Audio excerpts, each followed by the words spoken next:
tous, bienvenue pour cette nouvelle vidéo. Allez, aujourd'hui c'est une vidéo bande dessinée et je veux vous parler, plutôt vous informer de la sortie d'une BD que j'ai acquis tout récemment. Et cette BD, franchement, elle va ravir tous les fans, tous les amoureux de Goldorak, puisque cette BD, c'est celle-ci. C'est du 2021, c'est sorti il y a 3 semaines, 15 jours, un mois, je sais pas. Je l'ai acquise moi il y a 2-3 jours. J'ai commencé de la lire, je peux même pas, et de toute façon je l'aurais pas fait, vous raconter l'histoire en entier. J'ai commencé de la lire, c'est magnifique, les dessins sont superbes. Alors on va regarder quand même 2-3 pages, peut-être un peu plus pour vous rendre compte un petit peu du dessin. C'est un dessin qui n'a plus rien d'enfantin, comme on a tous pu connaître le dessin animé, les gens de ma génération. Et franchement, ça claque, quoi. Alors, apparemment, c'est un one-shot, il n'y en aura qu'un. C'est une histoire complète ici. La BD, vous voyez, elle est hyper épaisse, elle fait 170 pages. Ça vaut 25 balles.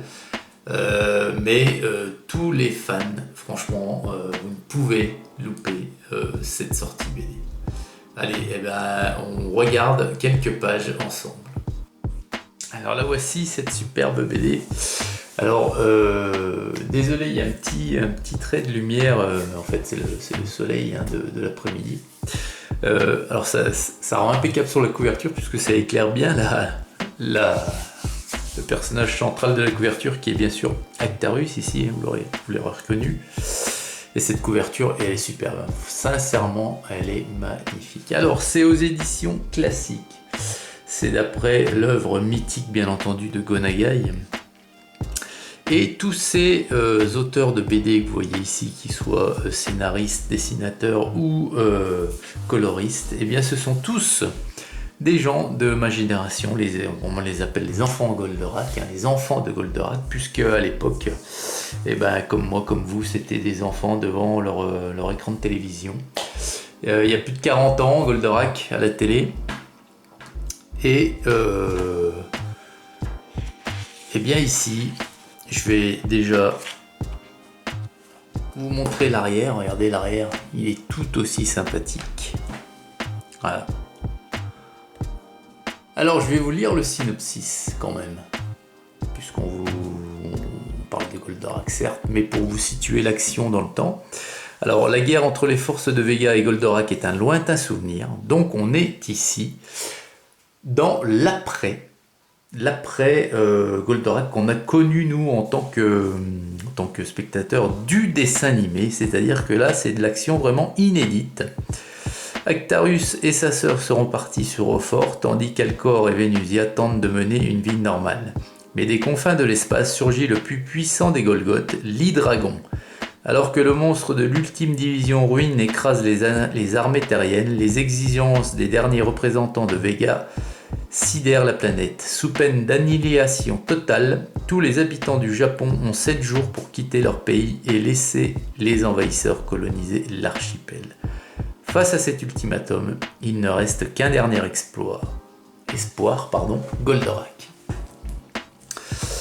Alors, on va découvrir quelques pages, mais alors vraiment quelques pages, parce que moi-même, je vous l'ai dit, je l'ai acquise, c'est hier que je l'ai reçue. Je vous ai dit 2-3 jours, c'est hier, j'ai commencé hier soir.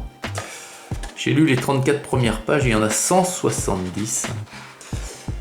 Alors, voilà. Donc l'histoire est de Xavier Dorisson et de Denis Bajram. Les dessins sont de Bajram, Brice Cossu et d'Alexis Saint-Enac. Et les couleurs de Yoann Guillot. Résumé de la série ici. Donc là ici on vous résume la série qu'on a tous connue en regardant les dessins animés. Et le chapitre 1, la lune noire.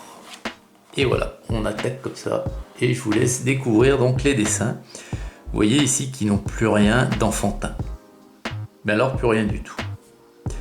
Ce sont des dessins de grande qualité, de BD comme je les aime. Moi vous savez que j'aime beaucoup les dessins qui font réalistes, qui font un petit peu moins rondelet, moins BD que par exemple Astérix, Tintin, etc. que les classiques. Et là, vous voyez, voilà. Donc il y a de superbes dessins, de superbes illustrations. Le scénario, eh ben, pour le moment, est tip-top, pas TikTok. Et bah, vous voyez ici, par exemple, c'est Vénusia. Donc elle est quand même super belle, Vénusia, maintenant. Hein. Alors je vais pas vous en montrer, allez, encore deux. Juste pour vous montrer Alcor, le voici. Donc voilà, et après, j'arrête. Il y en a 170. Donc là, c'est la 11e. Vous savez, franchement, c'est une vidéo pas pour vous spoiler, pas pour vous faire découvrir l'histoire ou quoi, pour vous raconter le récit. Je vous l'ai dit, je l'ai encore pas lu. C'est juste pour vous informer. Parce que, à mon avis, ça va être très vite en rupture, un peu de partout. Voilà, et bien écoutez les amis, je vous souhaite une excellente journée à toutes et à tous. Et je vous dis à très vite pour une prochaine vidéo. Hugues.